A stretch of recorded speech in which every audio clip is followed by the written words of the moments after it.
Hey guys, what is up? Shadolance back for yet another review. Today I have to apologize for being very short, but this is the M6A2 review, the basic GP version. And I want to say, while it's not a terrible gun, I would never buy the M6A2 SRT, which is the NX variant, for a couple of reasons. But first I'm going to go over the stats of this weapon.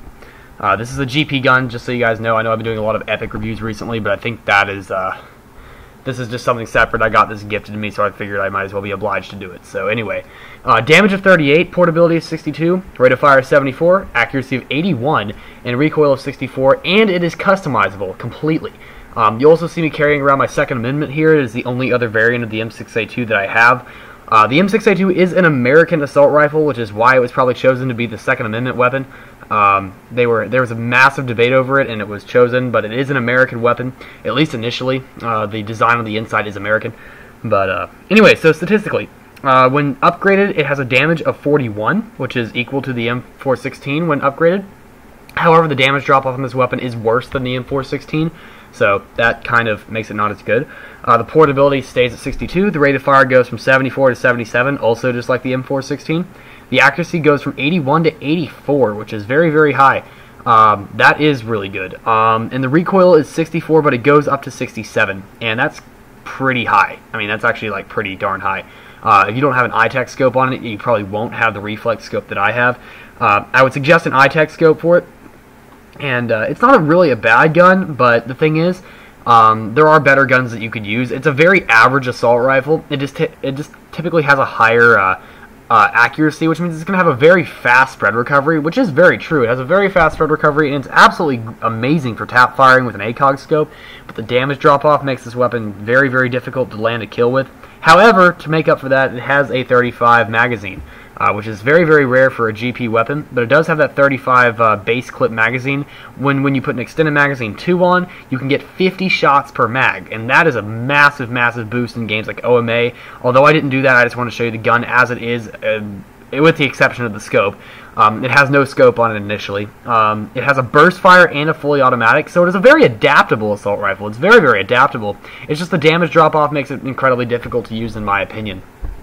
Now, there's a couple of reasons why I wouldn't buy the M6A2 SRT, but first, let me open up the statistics for that before I start going on that.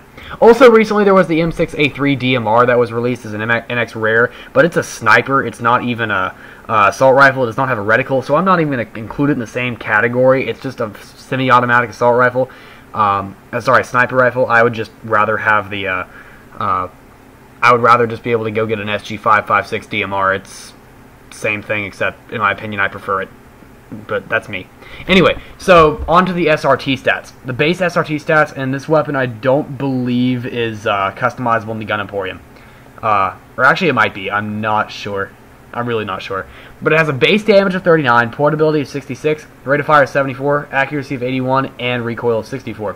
Also has the burst fire and automatic. Does not have a scope equipped, and it can be fully customized with suppressor sights and magazine, so that's nice. So the only difference is that the damage goes up by 1 point. Talking about the base M6A2 uncustomized, the base damage goes up by 1. The portability goes up by 4, so that's actually a pretty nice increase.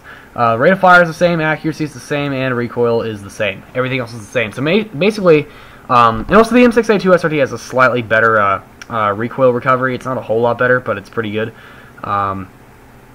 So yeah. And it also has the 35 of 105 ammo, and so does the Second Amendment for that matter.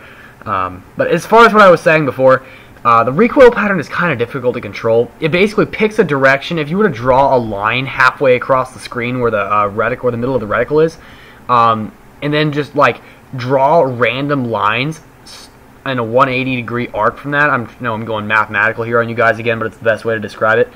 Draw a 180-degree arc over the top of that line, and then pick a random vector, pick a random line off of that. For those of you who don't know what a vector is, it's basically just a line off of that, from the center of that, straight out somewhere, and that's the recoil. It just picks a line and goes in it. It's not like a V shape, and it's completely random. It will pick a spot and it will go. So if you guys see when I start firing, every time the recoil goes some random direction. I can't figure out where it's going to go, which means this weapon's incredibly unreliable when you need it to be when you're in scope. Outside of scope, though, the weapon's not half bad. The spread recovery is lightning fast, almost as fast as some of the SMGs that were released recently, but overall it's a pretty good weapon.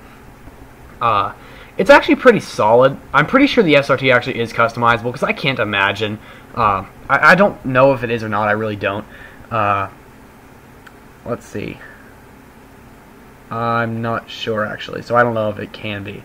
But other than that, the M6A2 is customizable, and in general, a lot of people say that the M6A2 is actually just as good as the SRT, if not better. So in my professional opinion, between the fact that the Second Amendment is now released, and it will be coming out again next year, probably for permanent, along with the American Eagle, I would not suggest buying the M6A2 SRT for permanent.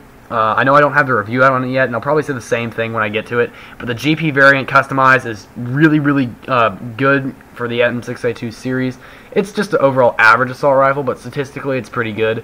So, I mean, depends on what you like. If you're good with the M417 kind of recoil and the Rec 7 kind of recoil, then you might be good with this weapon. But that's the best I can really say about it. I mean, I don't have a whole lot more to say about the weapon. I know it says it's moderately high popularity, but I don't think that's so much true anymore after the Second Amendment was released for permanent. A lot of people, including myself, have that weapon, and it is an amazing gun. But there's better weapons you could have. I mean, there can be an amazing gun and still be better weapons, and I have some of those better weapons for permanent, so I would rather use those, obviously. It's just a nice thing to have. But anyway, I'm about out of time for this review today, guys. Thank you for watching. Please rate, comment, subscribe. I know I say that at the end of every review, but I really mean it, guys. Come on. Give me a little bit of support here. Rate, comment, subscribe. Watch my videos. I know a lot of you watch them anyway, so it wouldn't hurt to sub.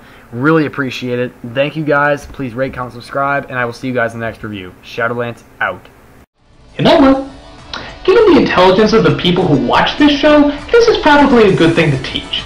Because my guess is when they're not trying to operate heavy machinery with their butt cheeks, they're probably trying to do something stupid like this. I mean, what else could you possibly teach that would be as stupid as that? Even you can learn something from a sloth. Fuck this show!